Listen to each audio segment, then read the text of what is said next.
할렐루야. 네. 저는 오늘 예수 그리스도의 좋은 군사라는 제목으로 말씀을 증거하겠습니다. 여러분 12절 본문 말씀을 보면은 이런 말씀이 있습니다.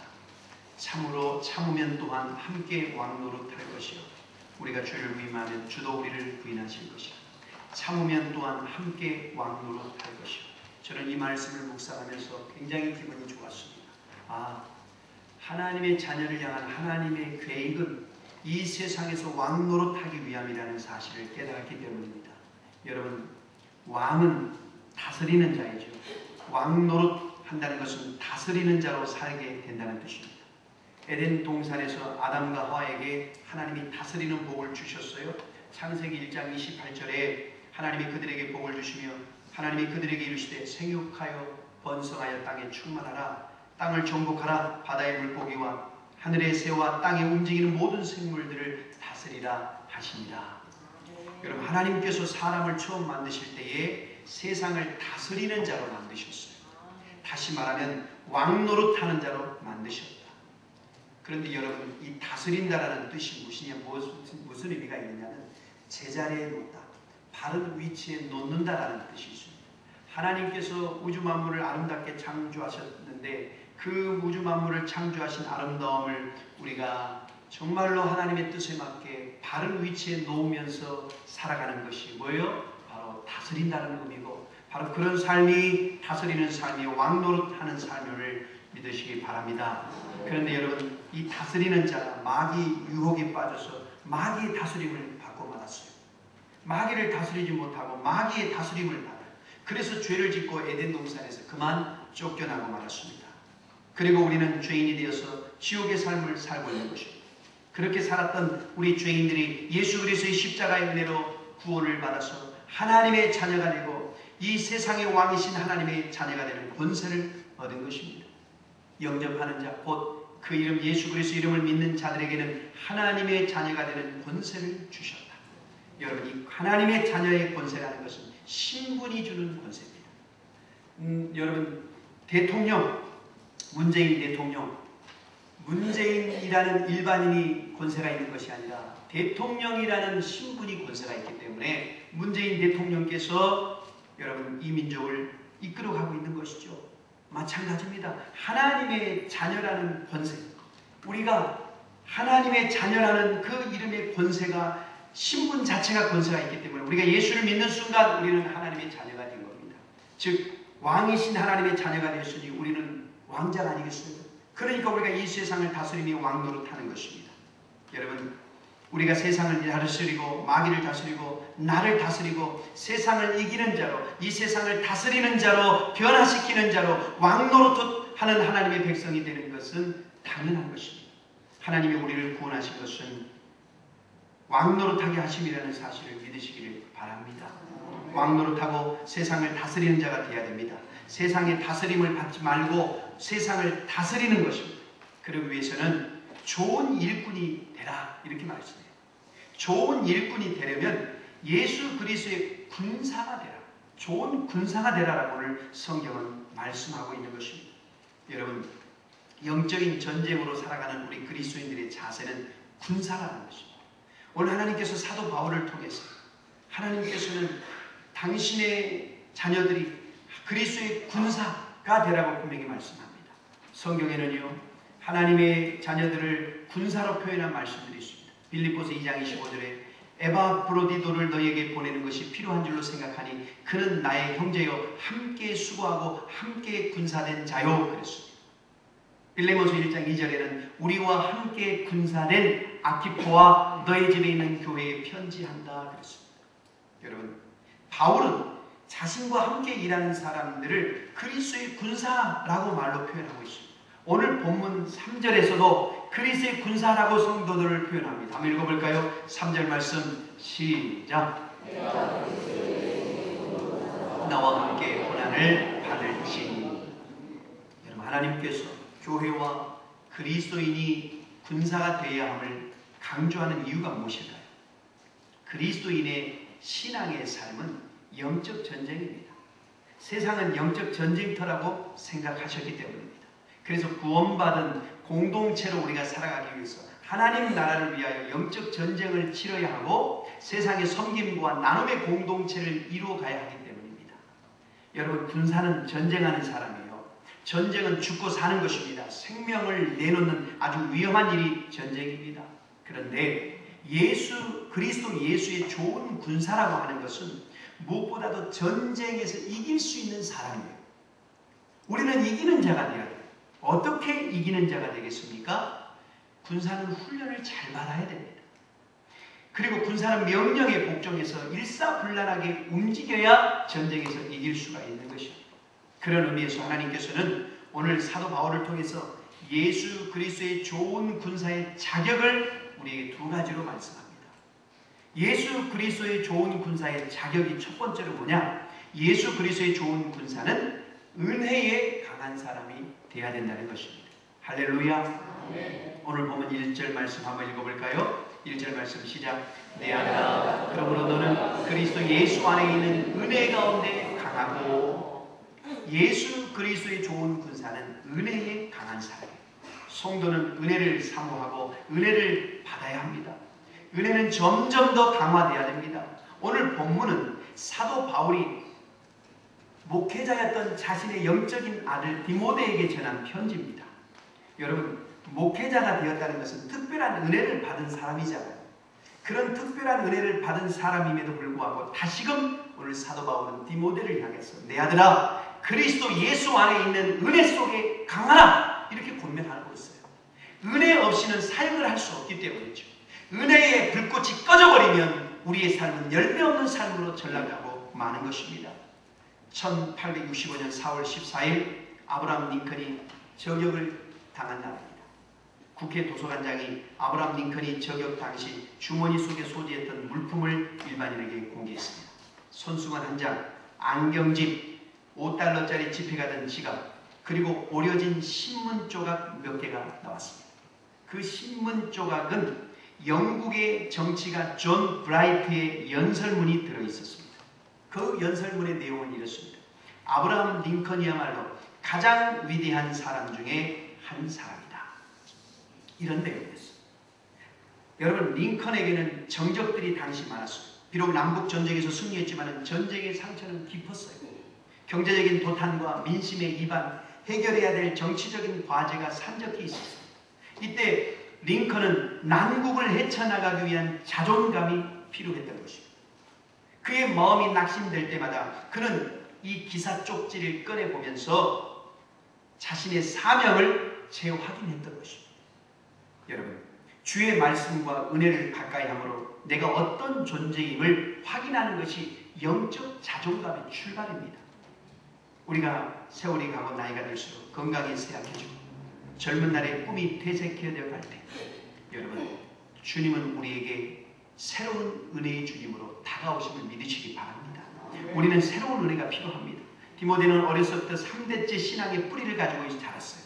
그럼에도 더 큰 은혜가 필요하다라고 지금 사도 바울은 강조합니다. 여러분, 더 큰 은혜를 사모하시기 바랍니다. 우리 교회가 큰 일을 감당하기 위해서는 주님의 크신 은혜가 필요합니다. 여러분과 제가 그 은혜의 당사자가 되시기를 예수님의 이름으로 축원을 드립니다. 여러분, 은혜가 무엇입니까? 은혜는 가장 가치 있고 가장 아름다운 것들을 거저 주시는 거예요.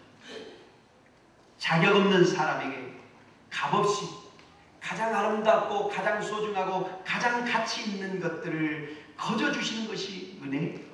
그러므로 은혜는 선물이고 은혜는 사랑이고 은혜는 매력이라는 뜻이 있는 겁니다. 여러분, 사랑이 많은 사람을 보세요. 매력이 있습니다. 마음이 끌려요. 그런데 여러분, 은혜의 반대는 뭘까요? 법입니다. 법이라고 하는 말은 죄를 따지고 벌을 주는 것입니다. 법이 강한 사람은 굉장히 의롭다는 이야기는 들을 수 있어도 사랑이 있다, 매력이 있다라는 소리를 들을 수는 없어요. 예수 그리스도의 군사는 은혜가 강합니다. 사랑이 많습니다. 오늘 성경에는 예수 그리스도 안에 있는 은혜라고 표현했습니다. 그렇다면 그리스도 예수 안에 있는 은혜가 강한 사람은 어떤 사람일까요? 첫째로 타인을 용서하고 사랑하는 사람입니다. 예수 그리스도의 은혜는 죄인을 구원하고 용서하신 사랑이에요. 가늠한 여인이 있었습니다. 사람들은 법의 잣대를 가지고 이 여인을 죽일지 살릴지를 예수님께 물었습니다. 예수님께서 너희 중에 죄 없는 자가 돌로 쳐라. 나도 너를 정죄하지 않겠다. 예수님이 정죄할 만한 능력이 없으신 것이 아닙니다. 다 아셔요. 그래서 그래도 용서하시는 겁니다. 여러분, 예수님의 관심은 은혜를 주시는 거예요. 사람의 죄를 찾지 못해서가 아니라 죄를 찾지 않으십니다. 오히려 죄를 용서해 주시고 살려주시는 것이 주님의 관심입니다. 이것이 은혜예요. 예수 안에 있는 은혜는 죄를 용서하고 사랑하는 것입니다. 여러분, 이 은혜 때문에 오늘 우리가 이 자리에 있는 거 아니겠어요? 이 은혜로 우리가 사는 것입니다. 하나님께서 법의 잣대를 가지고 오늘 하루라도 우리를 보신다면 이 자리에 살아남을 사람이 과연 몇 사람이나 되겠어요? 우리는 마땅히 그리스도 예수 안에서 은혜에 강한 사람이 되어야 될 줄 믿습니다. 두 번째로 타인을 격려해주고 섬기는 교회에 열심히 봉사하는 사람이 바로 예수 안에 있는 은혜에 강한 사람입니다. 디모데후서 오늘 본문 2장이라면 여러분 본문 2장과 이어지는 1장 16절에 보면 사도 바울이 하나님께 기도하기를 이렇게 기도합니다. 원하건대 주께서 오네시모로의 집에 긍휼을 베풀어 주옵소서. 왜 바울은 오네시모로를 그렇게 칭찬하며 하나님께서 그 가정에 복을 달라고 기도했을까요? 그 이유는 16, 17절에 기록하죠. 그가 나를 자주 격려해주고 내가 사슬에 매인 것을 부끄러워하지 아니하고 로마에 있을 때에 나를 부지런히 찾아와 만났습니다. 여러분, 사도 바울이 복음을 전하다가 어려움을 당했어요. 감옥에 갇혔어요. 그런데 그 감옥에 갇힌 사도 바울을 부끄러워하지 않고 자주 찾아가서 격려해주고 위로해 주었다는 거예요. 오네시모로가. 사도 바울은 또 이야기합니다. 디모데후서 1장 18절에 또 그가 에베소에서 많이 봉사한 것을 네가 잘 아느니라. 여러분, 오네시모로가 교회 봉사를 잘했다는 겁니다. 오네시모로는 다른 사람과 달라요. 은혜가 강한 사람이었어요. 모든 사람이 떠나갈 때 하나님의 종의 수고를 알아주었어요. 그리고 격려해주고 그의 아픔을 이해해주고 부지런히 찾아오고 섬기는 교회에서는 열심히 봉사했어요. 바로 이런 사람이 은혜에 강한 사람이라는 것입니다. 과연 나는 하나님의 일꾼된 자로서 가정에서, 직장에서, 학교에서, 친구들 사이에서, 교회에서 은혜가 강한 사람인가? 살리우는 사랑이 강한 사람인가? 아니면 법이 강한 사람인가? 죄를 찾고 비판하고 형벌을 주는 일에 강한 사람인가? 여러분, 오늘 이 시간 우리가 깊이 생각해 보시길 바랍니다. 오늘 우리 한국 사회를 보면서 참 가슴이 아파요. 너무너무 가슴이 아파요. 은혜는 별로 없고 법과 정의만 있어요. 오늘은 누가 무슨 잘못을 했다. 물론 죄를 덮고 거론하지 말자는 건 아닙니다. 진정한 관심이 어디에 있느냐 이 말이에요. 오늘 성경에는 은혜에 강한 자가 되라고 하면서 오늘 1절에 내 아들아 그러므로 너는 그리스도 예수 안에 있는 은혜 가운데 강하고. 근데 여러분, 그러므로 그랬어요. 그러므로라는 말은 앞에 뭔가 전제가 되어 있는 거예요. 그 앞에 있는 전제가 뭐냐? 디모데후서 1장 15절에서 18절까지 이 말씀입니다. 아시아에 있는 모든 사람이 나를 버린 일이 네가 안 하니 그 중에 부겔로와 허모게네도 있느니라. 원하건대 주께서 오네시모로의 집에 긍휼을 베푸시옵소서. 그가 나를 자주 격려해주고 내가 사슬에 매인 것을 부끄러워하지 아니하고 로마에 있을 때 나를 부지런히 찾아와 만났습니다. 그리고 그 후에 뭐예요? 그러므로 그랬어요. 그러므로.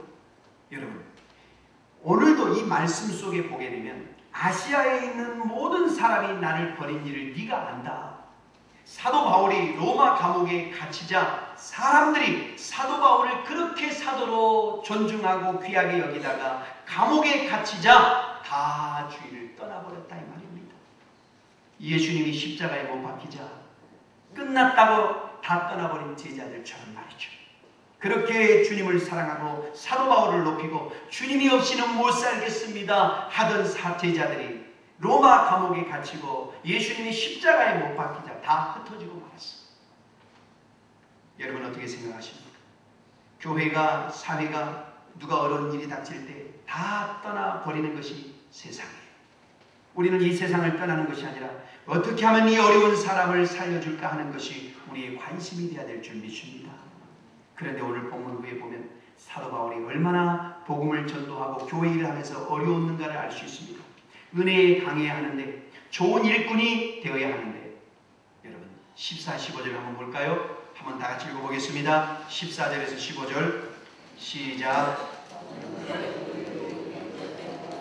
말다툼을 하지 말라고 하나님 앞에서 엄히 명하라. 이는 유익이 하나도 없고 도리어 듣는 자를 망하게 합니다. 너는 진리의 말씀을 옳게 분별하여 부끄러울 것이 없는 일꾼으로 인정된 자로 자신을 하나님 앞에 드리기를 힘쓰라. 아멘. 여러분 말다툼 하지 말고 하나님의 일꾼이 되라 그랬어요. 16절에는 망령되고 헛된 말을 버려라. 그들은 경건하지 아니하며 점점 나아간다. 말 잘한다고 경건이 아니라는 것입니다.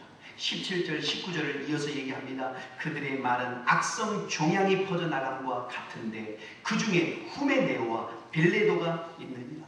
그랬어요. 여러분 그러면서 무슨 이야기를 하십니까?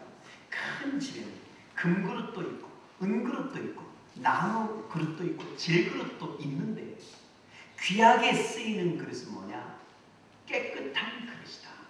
그러니 자기를 깨끗하게 해서 하나님께 귀하게 쓰는 그릇이 되어라. 할렐루야. 오늘 사도 바울을 통해서 하나님께서 하나님의 교회에 정말로 쓸만한 그릇 같은 제목이 있어야 한다는 것입니다. 어떤 사람이에요? 은혜가 강한 사람입니다. 여러분은 무엇이 강합니까? 정말로 가정에서 직장에서 여러분이 강한 것이 무엇입니까? 은혜가 강해야 한다는 것입니다. 그런 사람이 쓸만한 그릇이라는 것입니다. 우리는 너무 옳고 그름에 강해서는 안 됩니다. 이런 사람은 왕노릇 할 수가 없습니다. 그리스도의 좋은 군사는 은혜에 강한 사람입니다. 이런 사람이 사람들의 존경을 받고 가르침을 줄 수 있는 사람이라는 것입니다. 그렇기 때문에 그리스도 예수 안에 있는 은혜 가운데 강하라. 할렐루야. 우리는 예수 그리스도의 좋은 군사인데 세상의 싸움은 남을 죽이고 내가 사는 일입니다. 그러나 예수 그리스도의 좋은 군사는 내가 죽어서 남을 살리는 것입니다. 이것이 은혜입니다. 구원의 은혜를 알고 구원의 은혜에 감사한 우리도 남을 구원하는 은혜가 강한 사람으로 내가 죽어서 남을 살리는 그런 성도. 그러므로 여러분의 가정이 살고 여러분의 직장이 살고 우리 교회가 살고 이 민족이 살고 할렐루야. 그런 우리 교회 때문에 이 땅에 하나님의 나라가 이루어질 수 있는 그러한 주님의 은혜가 있길 예수님의 이름으로 축원합니다. 주 안에서 은혜의 강한 자가 되어야 합니다. 두 번째로 그리스도의 좋은 군사가 되기 위해서는 함께 고난을 받는 자가 되어야 된다. 3절 본문 말씀 너는 그리스도 예수의 좋은 군사로 나와 함께 고난을 받으라. 함께 고난을 받으라. 여러분 예수님을 믿는다든지 일꾼이 된다고 하는 것은 여러분 예수님의 말씀대로 영적 전쟁이 시작되는 겁니다. 그래서 예수님은 나를 따라오려거든 자기를 부인하고 자기 십자가를 지고 나를 따를 것이니라 그랬어요. 이 말이 무슨 말입니까? 우리가 가는 그 길은 우리가 여태까지 살았던 내 삶과 전혀 다른 삶을 산다는 거예요. 여러분 성도라는 뜻이 무엇입니까? 히브리어 언어는 하기오스, 구별되었다 이런 뜻이라 합니다. 거룩한 무리, 거룩하게 구별된 사람, 하기오스. 구별된 사람은 구별된 삶을 살아야 되는 것입니다. 세상을 다스리려면 세상의 기준으로 살아서는 안 된다는 거예요. 여러분 회개가 무엇을 의미합니까? 세상을 따르던 가치관을 다 버리고 이제는 하나님 나라의 가치관을 갖고 사는 거예요. 성경적 가치관을 가지고 사는 거예요. 이것이 회개예요. 무엇인가 달라야 하는 것 아니겠어요? 세상 사람과 같이 살면서 타협하고 또 어떻게 이 세상을 다스릴 수 있겠습니까? 구별돼야 됩니다. 안디옥 교회가 그리스도인이라는 말을 처음으로 들었죠. 왜요? 너무너무 유별나게 신앙생활을 했어요. 사도행전 11장 26절에 보니까 큰 무리를 가르쳤고 제자들이 안디옥에서 비로소 그리스도인이라 일컬음을 받게 되었다. 되었더라. 그리스도인이란 곧 예수 그리스도를 닮은 사람, 즉 작은 예수라는 뜻이에요. 전적으로 예수 그리스도께 속했다 이 말입니다. 예수를 위해 생사를 초월한 사람, 전적으로 예수님께 예속된 사람, 곧 예수밖에 모르는 사람들. 그래서 붙여진 이름이 바로 그리스도인이라는 뜻입니다. 여러분, 그리스도인이란 생명과 명예와 마음과 기분까지도 전적으로 예수님께 바쳐버린 사람을 의미합니다. 예수 믿는 사람이라고 하는 것은 유별나게 산다 이 말입니다. 저 예수쟁이들 참 유별나. 그런데 여러분, 유별나게 사는 그 모습이 세상 사람들에게는 감동이 되고요, 역시 예수 믿는 사람들은 좀 다르구나, 이 마음이 생기게 하는 것입니다. 여러분, 오늘 4절 말씀 다시 한번 읽어볼까요? 4절 말씀 시작. 군사로 다니는 자는 자기 생활에 군사로 모집한 자를 기쁘게 하려 합니다. 여러분, 군대 갔다 오신 분들은 알지 않습니까? 자기 마음대로 집에 오고 싶다고 오고 가고 싶다고 갑니까? 자유가 없습니다. 군인은 명령에 움직이는 사람입니다. 마찬가지입니다. 예수 그리스도의 좋은 군사에게 고난이 무엇일까요? 군사로 모집한 자를 기쁘게 하려 합니다. 그렇습니다. 하나님을 기쁘시게 하는 것이 고난입니다. 우리의 고난은 하나님을 기쁘시게 하고 하나님의 뜻대로 사는 일 때문에 겪는 고난이에요. 그래서 군사로 모집한 자를 기쁘게 합니다. 내 마음대로 살면 고난이 어디 있습니까? 우리의 자유는 죄를 짓는 자유가 아니라 죄를 안 짓는 자유입니다. 내가 하고 싶은 대로 하나님을 믿는다? 천만의 말씀입니다. 그런 사람은 구원을 받았어도 왕 노릇을 할 수 없습니다. 초대교회가 처음 당한 어려움이 무엇입니까? 아나니아와 삽비라가요, 성전에서 죽어나갔어요. 부부가. 끔찍하죠? 아나니아는 하나님의 보호하심이라는 뜻이 있고, 삽비라는 아름답다라는 뜻이 있어요. 이처럼 이름처럼 교회 봉사 잘했어요. 그래서 자기 집 팔아서 절반을 내놓았어요. 그런데 욕심이 생겼어요. 어떤 욕심이요? 명예에 대한 욕심. 그래서 전부를 바쳤다고 했어요. 사도 베드로가 이것이 전부냐? 라고 물었을 때 네, 전부입니다. 그래서 죽었어요. 교회가 처음 시작됐을 때 돈이 얼마나 필요했겠어요. 그래도 하나님은 그것을 원치 않으셨어요. 성령을 속였다는 것. 하나님의 교회는 하나님을 기쁘시게 합니다. 돈 가지고 하는 것이 교회가 아니에요. 가나안 전쟁을 보세요. 여호수아가 아이성, 자그마한 아이성과 싸울 때 패한 이유가 뭐죠? 모든 전리품을 단 하나라도 취하지 말라는 하나님의 명령을 안 지켰기 때문에 그래요. 그래서 전리품을 훔친 아간과 그의 가족이 다 돌에 맞아 죽었어요. 여러분, 그리스도인의 고난이라고 하는 것은 세상과 다르게 살려고 하기 때문에 겪는 고난입니다. 병든 게 고난입니까? 아니에요. 가난이 고난입니까? 아닙니다. 하나님은 우리를 병들게도 하시고 우리를 낫게도 하시는 하나님이십니다. 믿습니까? 가난하게도 하시고 부하게도 하시는 분이 하나님이십니다. 그것이 고난이 아니에요. 우리의 고난은 하나님을 기쁘시게 하고 하나님의 뜻대로 사는 이 일 때문에 고난을 겪는 거예요. 예수님의 고난이 무엇이었습니까? 먹고 사는 것이었나요? 머리 둘 것 없는 집이 없어서 고난이었나요? 아니에요. 예수님이 제일 어려웠을 때는요, 겟세마네 동산에서 기도했을 때, 주여 내 뜻대로 마옵시고 아버지의 뜻대로 되길 원합니다. 얼마나 간절하게 기도했는지 눈물방울이 핏방울이 되었다라고 성경은 기록해요. 여러분, 하나님의 뜻을 이루기 위해 그것 때문에 땀방울이 핏방울이 되도록 기도하셨어요. 무엇을 위해 여러분은 기도하십니까? 예수 그리스도의 좋은 군사는 하나님을 기쁘시게 하기 위해 그것 때문에 기도하고 고난받고 어려움을 받는 거예요. 그것 때문에 사도 바울은 그것을 우리에게 이렇게 표현합니다. 5절 말씀 같이 보겠습니다. 5절 말씀 시작. 경계하는 자 법대로 경계하지 않는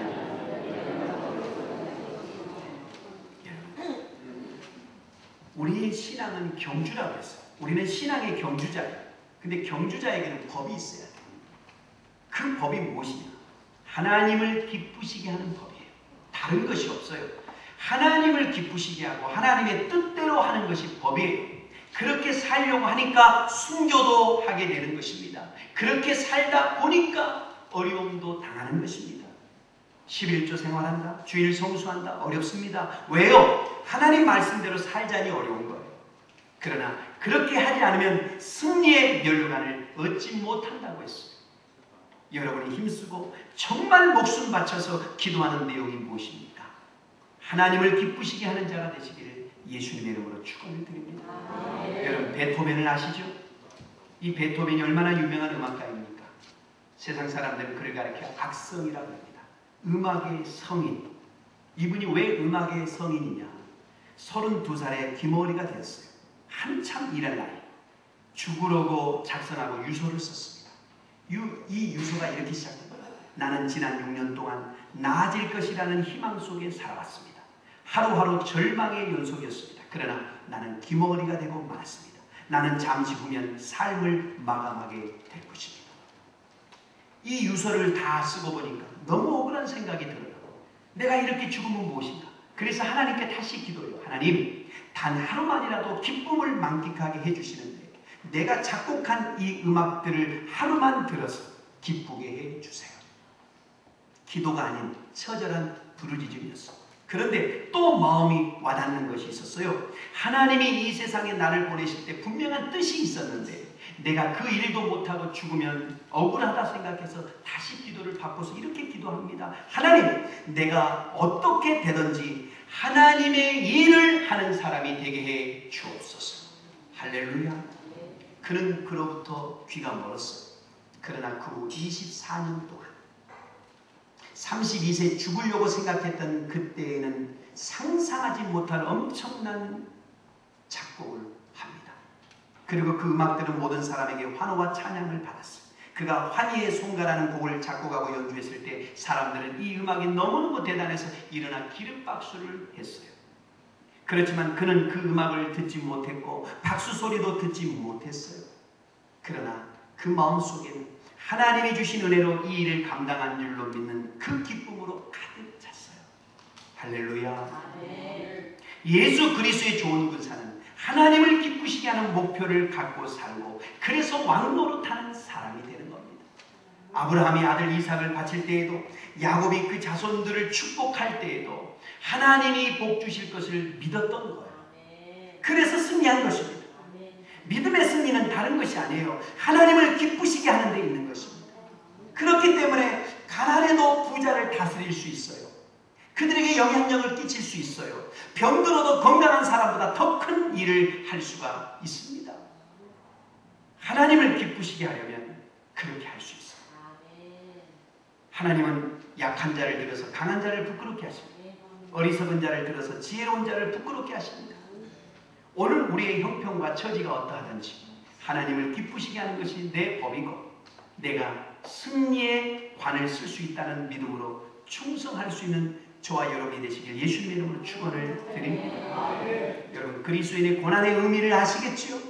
그것이 고난이에요. 그것이. 그렇다면 그리스도의 군사는 어떤 힘으로 이 고난을 감당할까요? 6절 말씀입니다. 한번 읽어볼까요? 6절 시작. 수많은 농부가 곡식을 먼저 받는 것이 마땅하니라. 수고하는 농부가 곡식을 먼저 받는 것이 마땅하다. 여러분, 봄에 씨앗을 뿌리는 농부의 마음속에 무엇을 기대하겠어요? 가을에 추수할 것을 기대하며 심는 것 아니겠어요? 적어도 봄에 씨를 뿌리는 농부는 풍년을 믿고 뿌리는 거예요. 그래서 씨를 심는 기쁨이 있는 거예요.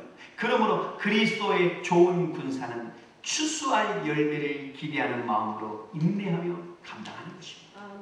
그리고 또 하나, 자라게 하시는 것은 내가 아니에요. 하나님이 때를 따라 햇볕도 주시고 비도 주셔야 자랄 수 있는 겁니다. 우리는 밤에 잠을 자요.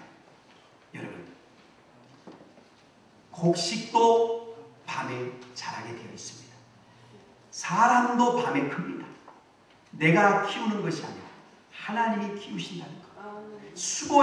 수고하는 농부의 마음속에는 씨를 심는 결단이 있고 그 결단 속에는 자라게 하시는 하나님의 은혜가 있고 그리고 때가 되면 추수하게 해주실 줄로 믿습니다. 적어도 이 세 가지 마음이 수고하는 농부 마음속에는 있어야 된다는 사실입니다. 곽선희 목사님께는 한 여인이 찾아왔습니다. 목사님, 나 이혼해야 되겠어. 도저히 못 살겠어요. 그러자 이런저런 이야기를 다 들으시고 목사님이 그 여인에게 마지막으로 이 부탁을 했답니다. 자, 이혼하는 것 좋다. 그 전에 한 가지만 해보자. 내가 당신을 그 가정의 선교사로 파송하겠다. 여러분, 선교사가 뭡니까? 하나님의 일꾼이요, 영적인 병사요. 선교사는 죄인을 구원하기 위해서 갑니다. 선교사는 하나님의 일꾼이기 때문에 하나님의 능력으로 그 선교지에 정말 그 변화를 기다리면서 복음의 씨앗을 심는 겁니다. 자, 이제는 당신을 그 가정의 선교사로 파송합니다. 여러분, 결혼해서 살아보니 어떠십니까? 멀리 외국까지 안 가도 이 좁은 땅덩어리 같은 하늘 아래 살면서도 어쩜 그렇게 다를 수 있는가? 그렇죠? 저도 그런 것 같아요. 23년 생활하다 보니까 식성이 비슷해졌어요. 지금 처음에 만났을 때는 저는 생선을 좋아하고 제 아내는 비린내 나는 육류를 좋아하더라고요. 장인어른 이북분이라 고기를 좋아하는 거예요. 저는 국이 없으면 못 살아요. 그래서 매일 국 끓이는 게 힘들 때, 그래서 제가 계란국이라도 좀 끓여줘라 그랬다가 얼마나 계란국은 시험 줄 아세요? 하면서 그러면서 23년을 살았어요. 그 중에 제가 싫어했던 게 냉면입니다. 저는 음식을 잘 씹지 않고 생겨요. 냉면은요 좀 쫄깃쫄깃 강해요. 그래서 안 씹고 생기면 제가 체해요. 잘 습관이. 그리고 냉면은 별로 안 좋은데 제 아내는 또 만나면 냉면 먹으러 가잖아요. 그럼 어떻게 해요? 맞춰줘야 되니까. 지금은 제가 또 그렇게 또 냉면이 맛있어졌어요. 누구 때문에? 그래요. 여러분, 먹는 것도 다르고 생각하는 것도 다르고 모든 것이 달라요. 정말 우리가 선교사로 가지 않으면 시집살이 못한다 이 말입니다. 이분이 선교사로 파송받았어요. 선교사처럼 말도 그 나라 사람 말을 알려고 애써야 되잖아요. 생활 습관도 맞춰줘야죠. 그렇게 살아보라 이 말이에요. 구원을 위해서 참아야 한다. 그리고 얼마 후에 그 여인이 제가 그럼 선교사로 우리 가정에 다시 가겠습니다. 그리고 순종하고 갔어요. 그리고 한참 있다 얼마 후에 찾아왔답니다. 목사님, 우리 집안이 변했어요. 집안이 변한 게 아니라 누가 변한 거예요? 그분이 변한 거예요. 우리는 나의 행복을 원하며 세상이 변화되기를 원해요. 가정과 교회가 변화되기를 원해요. 아닙니다. 내가 변해야 됩니다. 그러면 다 되는 겁니다. 하나님의 계획은 왕 노릇하는 거예요. 여러분을 높이시기를 원하십니다. 있어서 높여지는 게 아닙니다. 예수 그리스도의 좋은 군사로 살아보시길 바랍니다. 예수 그리스도의 은혜 안에서 강한 사람, 내 뜻이 아니고 하나님의 뜻 때문에 고난을 받고 하나님을 향해 기도하기를 총명 주시고 주여 역사해 주셔서 그래서 영원한 영광도 함께 받게 해 주옵소서. 그래서 여러분의 가정과 교회와 이 민족이 여러분의 그 다스림으로 인하여 정말 하나님이 기뻐하시는 나라, 하나님이 기뻐하시는 가정, 하나님이 기뻐하시는 교회, 하나님의 복의 역사가 있기를 예수님 이름으로 축원합니다. 축원합니다. 예수 그리스도의 좋은 군사로 살아가시기를 예수님의 이름으로 축원합니다. 기도하겠습니다. 우리 말씀 생각하면서 주여 예수 그리스도의 좋은 군사로